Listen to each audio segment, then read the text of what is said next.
오늘 주신 하나님의 말씀은 창세기 4장 1절부터 7절까지 말씀입니다. 창세기 4장 1절부터 7절까지 우리 함께 읽겠습니다. 아담이 그 아내 하와와 동침하매 하와가 잉태하여 가인을 낳고 이르되 내가 여호와로 말미암아 등남하였다 하니라. 그가 또 가인의 아우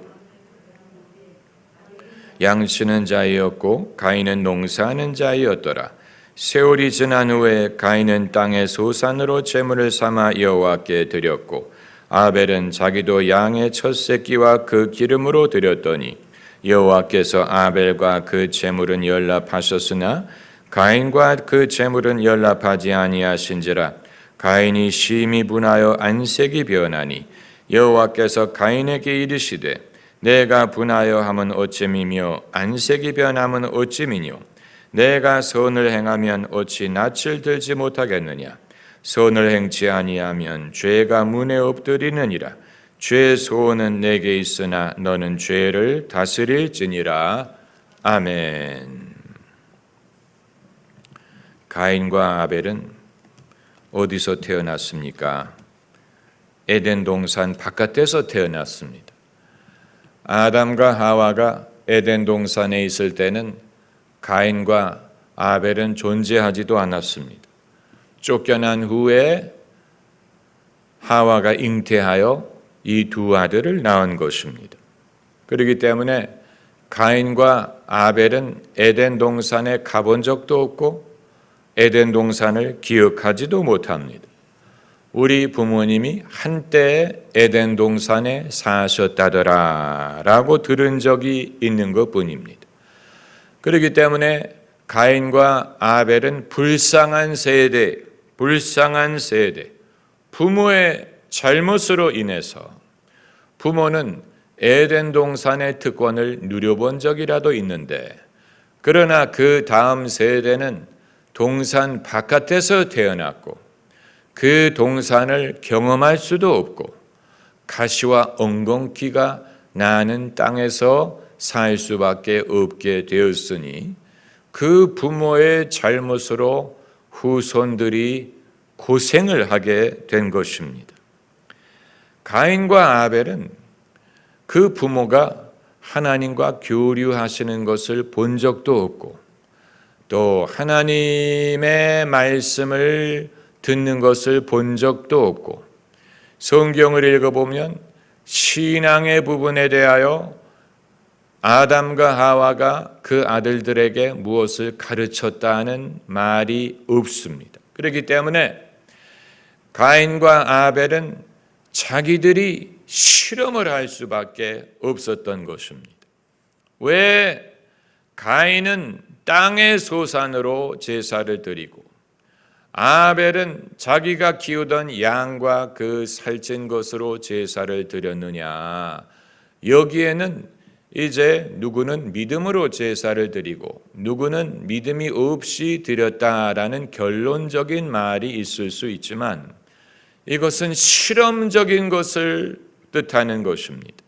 하나님이 어떤 제사를 받으실지 알 수 없기 때문에 저마다 다른 방법을 시도한 것이고 여러 다른 방법을 시도함으로 하나님이 이런 제사를 받으시더라 하는 것을 알 수가 있었던 것입니다. 그렇기 때문에 아벨은 하나님이 받으실 만한 제사를 드렸다는 것이 행운이지만 가인은 자기가 알지 못하는 상황에서 자기 딴에는 정성껏 제사를 드렸는데 그것이 하나님이 받으실 만한 제사가 아니었다는, 어떻게 보면 불운한 결과를 얻은 것인데, 만일 가인이 이 시점에서 겸손했다면 하나님을 탓하거나 동생 아벨을 탓하지 않고 하나님이 이런 제사를 연락하지 않으시는구나, 내가 다음번에는 더 나은 제사를 드릴 수 있겠구나 하는 것을 깨달을 수 있었을 텐데 그러나 인간은 그처럼 겸손하고 온유한 존재가 아니기 때문에 단 한 번의 시행착오로 인해 실족할 수밖에 없었던 것입니다. 단 한 번의 시행착오, 누가 애초부터 오르리라는 보장이 있습니까? 사람이 충분한 시간이 있다면 자기의 실수를 통해 배울 수 있는 기회가 있을 텐데 가인은 한 번의 시행착오, 그래서 그것을 하나님이 받지 않으시는 것을 보고 자기가 스스로 깨우치는 기회를 삼기보다는 안색이 변했다라고 한 것을 보면 여기에 인간의 교만함이 담겨져 있는 것입니다. 내가 정성껏 드렸으니 하나님이 받으실 의무가 있다라고 생각을 한 것 같은데, 여러분, 우리가 아무리 정성껏 제사를 드리고 예배를 드리더라도 하나님이 그것을 받아야 될 의무가 있는 것은 아닙니다. 하나님이 우리에게 하시는 것은 은혜로 하시는 것이고 당신의 선하심으로 하시는 것이지, 우리에게 무엇을 받아서 그것을 돌려줘야 되는 의무로 하시는 것은 아닙니다. 우리가 그 사실을 알면 하나님을 원망할 자격이 없어요. 하나님이 우리에게 빚을 진 것이 아니에요. 우리 스스로가 빚졌다고 생각하기 때문에 원망을 하는 것입니다. 부모가 나에게 빚을 졌다고 생각하는 자녀들이 많아요. 부모가 나를 낳아준 것, 그것으로 사실 족한 거예요. 그러나 부모가 나에게 어떤 대우를 해줘야 된다고 빚을 졌다고 생각하는 한 부모에 대한 원망이 끊이지 않을 것입니다. 왜 남들은 이렇게 했다고 하는데 우리 아버지, 우리 어머니는 왜 이렇게 했을까? 부모가 나에게 빚을 졌다고 생각하는 것이고, 나라가 내게 빚을 졌다고 생각하는 사람들도 많아요. 나라가 날 위해 해준 게 뭐가 있느냐, 이런 식으로.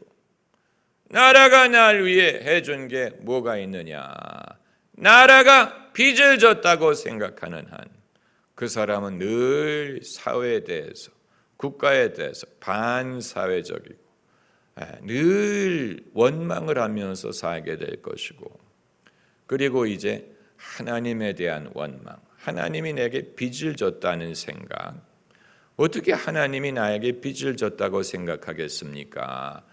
그렇기 때문에 하나님을 탓할 수 없으니까 하나님 다음에 있는 대상을 탓하려고 하는데, 그것이 교회든 목회자든 신앙인이든 신앙의 어른들이, 그 사람들이 하나님과 가깝다고 생각하기 때문에 하나님을 탓하지 못하니까 그 대신에 교회와 성직자들과 신앙인들을 탓합니다. 이것이 인간의 아주 묘한 심리예요. 예수님이 비유로서 그것을 말씀하셨는데, 왕이 그 추수의 열매를 거두기 위해서 종들을 보냈는데, 보낸 즉시 사람들이 그 종을 죽였다고 했어요. 그래서 왕이 자기의 아들을 보내면서 내 아들을 보내면 들으리라고 생각을 했는데, 이 땅을 다스리는 사람들이 이는 그의 후산이 그를 죽이고 그 소유를 우리가 가질 수 있으리라고 생각하고 아들을 죽였다. 예수님의 비유에 나오는 말씀. 당신의 죽음을, 당신이 죽으셔야 되는 이유를 비유적으로 말씀하신 것인데, 그러니까 유대인들이 하나님의 아들 예수님을 죽인 것은 어떻게 보면 하나님을 죽일 수 없으니까 하나님의 아들이라도 죽일 수 있다면 뭔가 이들이 이 하나님에게 어떤 발언을 하는 자신들의 입장을 분명하게 밝히는 그런 기회가 되리라고 생각을 했었던 것 같습니다. 이 모든 것은 우리에게 무엇을 보여주느냐 하면 하나님이 계시다는 것은 모든 인간이 어렴풋이 알고 있지만 그 마음속에 있는 하나님과 화목하지 못하다 보니까 이제는 내가 마음속에 지울 수 없는 존재인데 그 지울 수 없는 존재와 화목하지 못하다면 이제는 그 존재와 맞서 싸울 수밖에 없다는 인간의 모습을 보여주는 것입니다. 하나님을 마음속에서 지울 수라도 있다면 잊어버리고 안 계시는 것처럼 살 수 있어요. 그러나 마음에서 지울 수가 없어요. 지워지지가 않아요. 양심의 소리를 지울 수 없는 것처럼 하나님이 나를 지켜보시는 것 같은 느낌을 지울 수가 없는 거예요. 인간의 모순이 여기에 있어요. 하나님을 마음속에서 지울 수 없다고, 그렇다고 하나님을 따라서 순종하는 게 아니에요. 순종할 의사가 없어요. 자기를 자기 인생의 주인으로 삼으려고 하죠. 그러나 진짜 주인이 지켜보고 계시는 것을 느끼기 때문에, 그렇기 때문에 사람은 마음속에 평강을 얻지 못하고 하나님과 화목하지 못하다면 자기 자신과도 화목하지 못합니다. 자신의 얼굴을 거울에 들여보기를 꺼립니다. 왜냐하면 내가 나를 보는 것처럼 느끼기 때문에, 내가 나를 보는 것 자체에도 부끄러움을 느끼고 불편함을 느끼는 것입니다. 자기와 화목하지 못한 것입니다. 자기 자신에 대해서 만족하지 않은 것이고 자기가 자기를 비판하는 것입니다. 송사합니다. 자기가 자기를 못마땅하게 여깁니다. 자신과 화목하지 못하다는 말은 그건 하나님과 화목하지 못하기 때문에 일어나는 것입니다. 그렇기 때문에 내가 내 보기에 어떤 나은 모습을 하도록 숨겨서 그 문제가 해결되는 게 아니고 결국은 하나님과 화목할 수 있는 길을 찾아야 되는데, 그러나 사람은 자기 스스로 하나님과 화목할 수 있는 길을 발견하지 못합니다.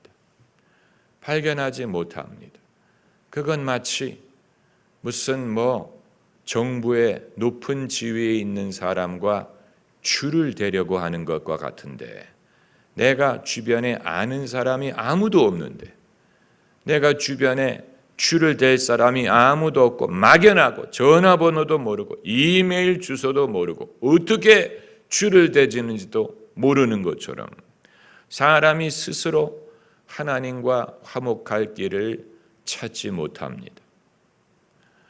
이것은 예수 그리스도 이외에는 해 주실 분이 없어요.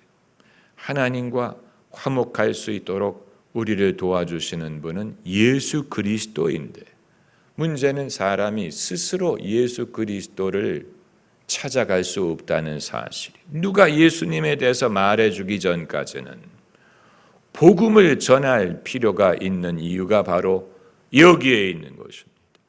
복음을 전한다는 말은 우리가 구원의 길을 누구에게 소개한다라기보다는 하나님과 화목할 수 있도록 돕는 예수님을 소개하는 것뿐입니다. 나도 예수님을 통해 하나님과 화목할 수 있었다. 당신이 하나님과 화목하게 도울 수 있는 분은 하나님의 아들 예수 그리스도뿐이다. 이걸 전하면 그게 전도가 되는 거예요. 전도를 한 후에 그 사람이 어떻게 하느냐 하는 건 그 사람에게 달렸어요. 그 사람에게 달렸고, 그리고 그때부터는 주님이 그 사람에게 은혜를 주실 줄을 기대해야 됩니다. 우리가 성화를 부려서 회개하게 만들 수 있는 게 아니에요. 우리가 간섭을 해서 믿도록 만들 수 있는 게 아니에요. 그 부분은 주님이 하시도록 맡겨드려야 돼요. 성령이 그 일을 위해 오신 거예요. 그렇기 때문에 성령께서 당신의 방법으로 그 일을 하시도록 맡겨드려야 돼요. 사람에게 있어서는 가장 귀중한 경험, 가장 은혜로운 경험, 하나님과 화목하는 일, 거듭나는 일, 하나님의 자녀가 되는 일, 가장 귀중한 경험이, 그 귀중한 경험이 되도록 하려면 하나님이 그것을 하시도록 맡겨드려야 되는데, 사람이 그것을 기다리지를 못하기 때문에 성화를 부려서 귀중하고 아름다울 수 있는 경험을 사람이 인위적인 방법으로 빨리 처리하려고 하는 그런 실수를 빚습니다. 예컨대 사람이 성령 세례를 받는 것, 얼마나 아름답고 귀중한 일입니까? 성령이 나에게 임해서 내가 성령의 충만함을 받고 성령의 능력을 경험하는 것은 그보다 정말로 놀라운, 이 기독교인에게는 아주 놀라운 경험이. 그런데 성령께서 당신의 방법으로 누구에게 세례를 주시도록 맡겨드리기보다는 많은 기독교인들은 성화를 부려서 내가 보는 앞에서 이 예배가 끝나기 전에 저 사람이 성령 세례를 받도록 해야 된다는 강박감을 누려서 억지로 방언을 하게 만든다든가, 억지로 뭔가를 경험하도록 성화를 부리는 경우는, 그건 성령이 오련히 당신의 방법으로 당신의 때에 그 사람에게 은혜를 주실 줄을 알고 그렇게 해드려야 되는데, 사람이 기다리지 못하기 때문에 빠른 결과를 얻으려고 푸시를 해. 사람을 푸시를 하고 하나님을 푸시하는 거예요. 그렇게 하게 되면 사람이 이제 방언을 하라고 성화를 부렸기 때문에 방언을 하기는 했는데, 그러나 마음에 와닿는 게 없고 마음에 느끼는 게 없고 감격도 없고 하라고 했기 때문에 하기는 했는데, 그래서 제대로 방언을 한 것 같기는 해요. 그러나 이게 나에게 어떤 유익이 되는지도 모르겠고, 그리고 남들은 성령 세례를 받을 때 참 기쁘다고 하는데 나는 별로 기쁜 것 같지도 않고, 그런 어떤 어색한 경험이 되고 마는 것입니다. 사람이 거듭나는 것도 마찬가지, 성령께서 거듭나게 하시는, 영으로 난 자는 영이요 육으로 난 자는 육이, 오련히 주님이 그 마음의 문을 두드리신다면 사람이 듣고 문을 열게 해야 될 것이 아닙니까? 그러나 복음주의의 실책은 예배가 끝나기 전에 거듭나게 해야 되기 때문에, 부흥사가 집회를 끝내기 전에 결과를 얻어야 되기 때문에 사람들 다 우르르 나오라고 해서 짧은 기도를 되풀이하라고 시킵니다. 영접기도.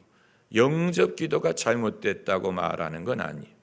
그러나 그 짧은 미리 만들어진 영접기도를 되풀이함으로 사람이 이제 거듭났습니다, 이제 구원받았습니다, 하나님의 자녀가 되었습니다 라고 하는 것보다는, 왜 사람들이 스스로 자기의 말로 주님을 영접하도록 하지 않느냐는 것입니다.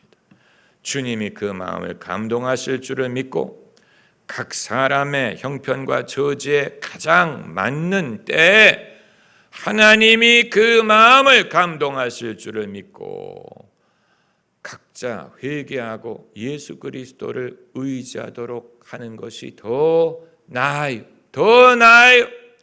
진정한 회심은 골방에서 이루어지는 것이 진짜예요. 골방에서 진실한 기도로 주 예수를 영접하는 것이 진짜지. 그게 아니고 사람들이 많이 모여있는 인위적인 상황에서 사람들 우르르 나오라고 해서 이 영접 기도를 시키고, 자, 이제 이 영접 기도를 한 결과로 당신은 구원을 받았다라고 말하게 되면 그렇게 해서 구원을 받을 수 있을 거예요. 그러나 그의 신앙의 가장 귀중한 순간이 되어야 하는데 그 귀중한 순간의 귀중함을 충분히 느끼지 못하고 약간 반신반의하는, 하라고 해서 했는데 이제 믿으라고 해서 믿고, 여러분, 그것은 마치 이 시대에 무슨 공장에서 자동차를 찍어내는 것처럼, 공장에서 물건을 찍어내는 것처럼 이 컨베이어에 실어오는 대로 잠깐 찍고, 그래서 1분에 5천 개를 만들어내는 식으로 하루에 몇십만 개를 만들어내는 공장식으로 기독교인을 양산하는 그런 방법이 되는 것입니다. 그래서 이 사람들은 어느 집회에서 누가 부흥사가 할 때 그때 예수 믿은 사람들이다, 이런 식으로 어떤 제조사의 도장이 찍힌 식으로 사람들을 기독교인으로 만드는 것이 20세기에 일어난 현상이에요. 20세기의 대형 집회 중심으로 이루어진 일들인데, 그러나 주님이 하시는 일은 숨겨진 일이고 중심의 일이고, 사도 바울이 무슨 대형 집회에서 예수님을 영접했다는 구절이 있습니까? 에티오피아 사람이 무슨 대형 전도 집회에서 복음을 듣고 예수님을 영접했습니까? 사도 행전에 등장하는 대부분의 사람들은 저마다 각자 본인의 회심의 경험이 있었어요. 본인의 회심의 경험, 그 경험이 저마다 달랐고 특별했어요. 그렇기 때문에 그 사람들은 두고두고 그것을 말하지 않았습니까? 베드로는 자기가 예수님을 배반했는데, 부인했는데 예수님이 찾아오셨다는, 받아주셨다는 그 간증을 일평생 했을 것이고, 사도 바울은 자기가 교회를 핍박했는데 그럼에도 만세전에 자신을 택하셔서 주님의 긍휼로 은혜를 베푸셨다는 것을 평생 간증했을 것이고, 그 이외에 이 모든 사람들, 우물가의 여인이든 무슨 수르보니게 여인이든 무슨 빌립보의 간수든 저마다 자신이 주님을 만난 특별한 경험의 순간이 있었어요. 그것이 그 사람의 간증이 됐어요. 우리는 우리의 할 일을 하지만 하나님이 당신의 일을 하실 줄을 믿어야 됩니다. 하나님은 당신의 일을 하시지 않고 우리가 다 해야 되는 게 아니에요. 그거야말로 불신이, 하나님을 믿지 못하는 거예요. 하나님이 일하시리라고 믿지 않는 거예요. 사람이 조바심을 내는 거예요. 사람이 결과에 대해서 확신하지 못하는 거예요. 그래서 자기가 보는 앞에서 결과를 누리려고, 결과를 쥐어짜내려고 하는 것은, 여러분, 그것은 하나님이 당신의 일을 하시리라고 믿지 못하는 것입니다. 그런 식으로 공장에서 물건 찍어내는 식으로 사람들을, 예수 믿는 사람들을 양산을 하게 되면 과연 그 사람들이 그 신앙을 얼마만큼 오래 유지할 수 있으며 얼마만큼 그 신앙이 진실할 것인가에 대해서는 우리가 확증할 수가 없는 것입니다. 확증할 수가 없어요. 사람이 신앙인이 되고 사람이 믿음의 길을 가는 과정에는 필연적으로 그 사람이 고민해야 되는 과정이 있어야 돼요. 고민하는 과정. 요한 웨슬리가 구원의 확신을 얻지 못해서 오랜 세월을 고민을 했어요. 하나님이 내버려 두셨어요. 고민하도록 내버려 두셨어요. 왜요? 그것이 필요했기 때문에. 그것이 필요하고 때가 되었을 때 요한 웨슬리가 올더스게이트라는 곳에서 회심을 하지 않습니까? 회심이라기보다는 하나님을 만나는 신비한 경험을 한 거예요. 그 순간에 회심한 건 아니에요. 그 이전부터 예수님을 믿었어요. 신학교를 나오고 목회자가 되고 선교까지 다녀왔어요. 그런 사람이 회심하지 않았다고 말하는 것은 그건 독선이죠. 그러나 요한 웨슬리는 이 모든 것을 다 했는데 마음속에 확신이 없었어요. 주님에 대한 확신이 없었어요. 주님을 알지 못했다는 얘기예요. 신학 박사는 됐는데 주님은 알지 못했어요. 목사는 됐는데 주님을 알지 못했어요. 그러다가 남이 하는 설교를 듣는 중에 로마서의 강해를 읽고 있었다고 했죠. 로마서의 능력이 있어요. 로마서를 통해서 믿은 사람들이 얼마나 많은지 몰라요. 마틴 루터도 로마서를 통해서 구원의 확신을 얻었고, 또 성 어거스틴도 로마서의 말씀을 통해서 회심을 했고, 그리고 요한 웨슬리도 로마서 강해 설교를 듣는 중에 가슴이 이상하게 뜨거워지는 것을 경험을 하면서 그 순간이 주님을 만나는 경험의 순간이었어요.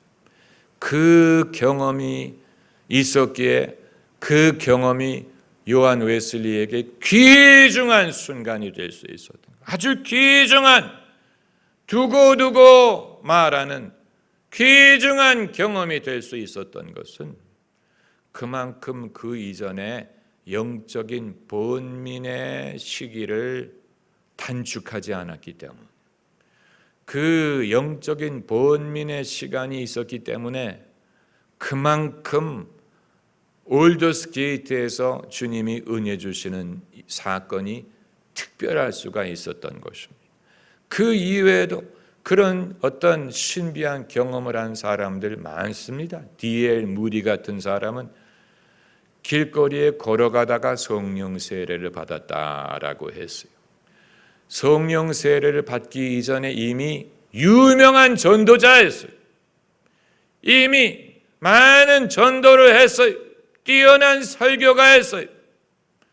그러나 본인은 자신이 뭔가가 부족하다는 사실을 알고 있었어요. 그게 뭔지 몰랐고 어떻게 그걸 얻을 수 있는지 몰랐다가 길거리를 걷고 있는데 성령이 그에게 임하는 것을 경험을 했어요.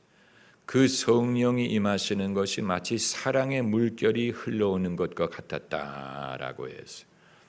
그것이 너무 강력했기 때문에 이대로 가다가 내가 죽을 수도 있겠다라고 생각할 정도로, 주님 이대로 하다간 저 죽습니다, 이렇게 말할 정도로. 그러니까 여러분, 하나님이 어련히 당신의 사람들을 만나주시지 않겠습니까? 할렐루야. 하나님이 그렇게 하시도록 맡겨드려야 돼. 하실 줄을 믿어야 돼. 이 장로교 신학이 귀중한 이유는 하나님의 주권을 인정하고 하나님에게 맡길 수 있기 때문이에요. 그런데 이 알미니안주의, 복음주의 신학이 그런 면으로 하나님을 믿지를 못해요. 그래서 프로그램을 통해서 당장 어떤 사람이 무언가를 함으로 내가 보는 앞에 가시적인 결과를 얻어내야 된다고 생각합니다. 이것이 칼빈주의, 장로교 신학과 복음주의 신학의 아주 중요한 차이점이에요. 20세기 복음주의는 그동안에 칼빈주의가 너무 점잖다, 너무 적극적이지 못하다라는 생각에서 당장에 구원의 확신을 줘야 되고 당장의 구원의 경험을 경험하고 그리고 은사주의가 이것을 이어받아 가지고 당장의 성령 세례를 받게 하는 당장의 사람들 불려다가 방언을 시킴으로 이제 성령 받았다 이런 식으로 많은 사람을 양산하는 어떤 하나님께 역사하실 수 있는 기회를 드리지 않고 사람이 보는 앞에서 당장 결과를 얻으려는 성급함, 이건 전혀 불필요한 일이었어요. 전혀 불필요해. 하나님의 은혜는 사람이 통제할 수 있는 방법으로 역사하는 게 아니에요. 사람이 통제할 수 있는 방법으로 성령을 일하시게 할 수 없어요. 성령은 바람처럼 당신이 하고 싶은 일을 하시는 분이지 사람이 성령대로 이거 하세요 저거 하세요라고 할 수 있는 것이 아니에요. 저는 선교를 준비하면서 제가 장로교 목사라는 사실이 제가 이전에 생각했던 것보다도 의외로 상당히 이득이 된다는 사실을 발견하게 됐어요. 왜냐하면 유럽의 개신교인들이 가장 존중하는 신학이 소위 개혁신학, 개혁신학에서 칼빈주의와 장로교 신학이 비롯됐는데 가장 존중하는 신학이 장로교 신학이더라고요. 그래서 저는 과거에는 누가 당신은 어느 교단 목사냐라고 물어보면 약간 개면적어서 장로교라고 말하면 약간 키가 몇이냐라고 물어볼 때 100 이렇게 약간 머무리는 것처럼 별로 뭐 자랑스럽지 않고 별로 뭐 그걸 말하고 싶지 않은 어느 교단 목사냐라고 물어볼 때 좀 뽀다구가 나지 않는 장로교, 장로교 뭐 그 지루한 장로교 이렇게 생각을 했는데 의외로 지각이 있는 사람들이 장로교 신학, 개혁 신학을 가장 존경한다는 사실을 알게 되고 거기에 가장 신학적인 뿌리가 있기 때문에 존경하는 신학적인 뿌리가 있다고 판단하는 거예요. 반대로 복음주의 신학은 너무 인위적이고 너무 사람이 하나님을 믿지 못하고 자기의 의지와 자기의 열심으로 뭔가 결과를 이루려고 하는 그런 면이 있는 것은 하나님의 은혜를 결국 믿지 못하는 것이고 하나님이 이 일을 하시리라고 자기가 확신하지 못하는 거예요. 그러나 사람이 하나님을 만나는 경험은 가장 귀중하고 가장 아름답고 가장 기쁠 수 있는 경험이기 때문에 그것이 충분히 귀중하고 아름답고 기쁠 수 있도록 하나님께 맡겨드려야 될 의무가 있습니다. 결과에 대해서 우리가 초조하게 생각하면 안 돼요. 당장 내가 정한 기간 내에 소정의 결과를 얻어야 되는 게 아니에요. 만약에 하나님이 그런 식으로 하셨다면 이미 옛날에 다 접고 철수하셨을 것입니다. 그러나 하나님은 의외로 인내하시지 않습니까? 사람을 인내하고 역사적으로 인내하고 시간을 통해서 인내합니다. 가인과 아벨, 가인이 만일 1차적인 시행착오에서 깨닫고 거기서 개선할 수 있었다면 두 번째는 하나님이 받으실 제사를 드렸을 것입니다. 하나님이 그러실 분이에요. 배울 수 있는 기회를 주시는 하나님이 은혜가 풍성한 하나님. 그러나 가인은 그렇게 하지 않았어요. 단 한 번 실수하고 얼굴색이 변하고 거기에서 실족했어요. 여러분, 가인의 위험을 우리 모두가 안고 있습니다. 우리 모두도 가인처럼 위험한 위치에 있어요. 가인과 같은 겸손함, 온유함은 무엇으로 정의할 수 있느냐? 자기의 실수를 인정하고 자기의 실수로부터 배워서 다음번에는 실수하지 않고 더 좋은 결과를 얻을 수 있는 능력을 소유한 사람, 그 사람이 정말로 겸손하고 온유한 믿음의 사람이고 하나님은 그런 사람에게 은혜를 주실 것입니다. 기도하십시다. 할렐루야. 할렐루야.